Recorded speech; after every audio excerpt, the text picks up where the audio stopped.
20 years after a brutal family massacre, a small town prepares for its annual Halloween festival, unaware that the killer, long thought dead, has returned home to finish what he started, and the secrets buried within the town are about to be unearthed with a vengeance. What if the monsters aren't under your bed? What if they were born in your own blood, bathed in your family's screams, and you simply forgot their name? The air, thick with the stench of decaying innocence, still clung to this town, a ghostly shroud, woven from unspoken horrors. And tonight, it would tighten. Elmwood Creek, a name that once conjured images of idyllic charm, now whispered of a chilling silence, a hollow echo left by the unspeakable tragedy that had stained its history 2 decades ago. They called it the Halloween Massacre. A quiet family brutally torn apart, a young boy vanished, and the town, forever scarred, tried to move on, burying its collective memory beneath layers of forced normalcy. The annual Halloween festival, a desperate attempt to reclaim a semblance of joy, was about to begin, its vibrant decorations a garish mask over the town's festering wounds. Sarah, a local historian with eyes that held the haunted knowledge of the past, meticulously arranged dusty photographs in the town's small museum, each face a silent testament to a life cut short, a family tree pruned by an unseen, malevolent hand. She felt it, a cold breath on the back of her neck, an unseen presence stirring in the shadows of the old building. The museum, a tomb of forgotten sorrows, seemed to hum with a low, disquieting frequency. She'd spent countless nights poring over old newspaper clippings, police reports, and the chilling eyewitness accounts, the details seeping into her very bones like a creeping rot. The killer, a phantom of their collective nightmares, was supposedly gone, lost to the depths of the old quarry after the bloody night. But Sarah knew that evil rarely truly dies. It merely sleeps, a dormant virus waiting for the right conditions to reawaken. The townsfolk, however, were oblivious, caught up in the saccharine veneer of pumpkin spice lattes and costume parades, their blissful ignorance a fragile glass awaiting the inevitable shatter. The first signs were subtle, whispers on the wind, a prickling sensation on the skin. A prized pumpkin, carved with such meticulous care for the festival, found grotesquely defiled, its grinning maw replaced by a gaping, ragged hole, like an open wound on the very face of their celebration.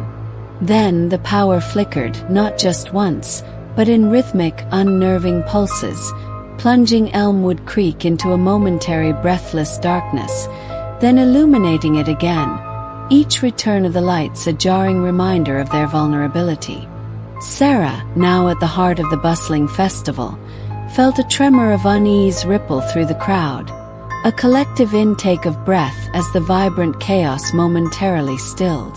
The air, thick with the scent of caramel apples and burning leaves, now carried something else, something metallic, acrid like old blood. She saw him then, or thought she did. A figure at the edge of the crowd, obscured by the shifting shadows, a silhouette against the garish glow of the carnival rides. Tall, gaunt, with an unsettling stillness that stood in stark contrast to the lively throng. He was a silent sentinel of dread, a crack in the town's carefully constructed facade. A chill colder than the late autumn air snaked its way up her spine. The laughter of children, once a comforting sound, now seemed hollow, a desperate attempt to drown out the growing thrum of fear.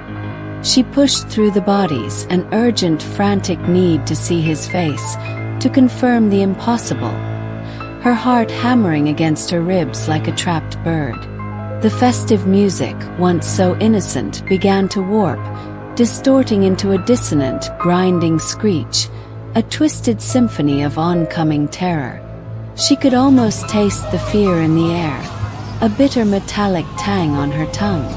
The crowd, sensing the shift, began to murmur, their festive mood dissolving into a growing anxiety, a slow, creeping realization that the night was turning, the shadows lengthening, and something ancient and malevolent was finally stirring. He turned slowly, deliberately, his face emerging from the deepening shadows, and Sarah felt the world tilt on its axis. The same cold, unblinking eyes, the same vacant stare she'd seen in the old police sketches, yet older, more knowing, a chilling wisdom etched into the lines around them. He was not a ghost, not a phantom of the past. He was real, corporeal, a living nightmare come home. And on his left hand, glinting in the distorted carnival lights, was a ring.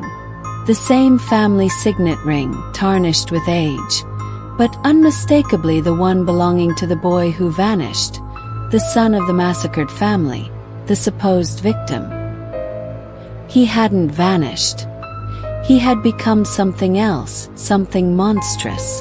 The truth, a grotesque bloom, unfurled in her mind. The massacre wasn't just a random act of madness. It was a twisted genesis, a brutal birthright. He wasn't a stranger. He was the prodigal son, the harbinger of a cyclical darkness returning to claim its own. His silence was not empty. It was a promise, a prelude to a symphony of screams. And the town, so eager to forget, was about to remember, not in hushed whispers and faded photographs, but in blood, in fire, in the chilling embrace of their long-lost nightmare. The night air, once crisp with the scent of autumn, now carried the unmistakable metallic tang of rust and dread, the kind of dread that clings to your throat like a suffocating hand. He took a step forward, then another, his gaze fixed on her, an unyielding, malevolent invitation. The festival's joyful screams now twisted into a cacophony of terror, a desperate wail swallowed by the encroaching shadows. The monster wasn't just under the bed. It was in the house, in the town, and it had finally come home to collect its due. Some secrets aren't meant to stay buried. What nightmares claw their way back from the grave in your town?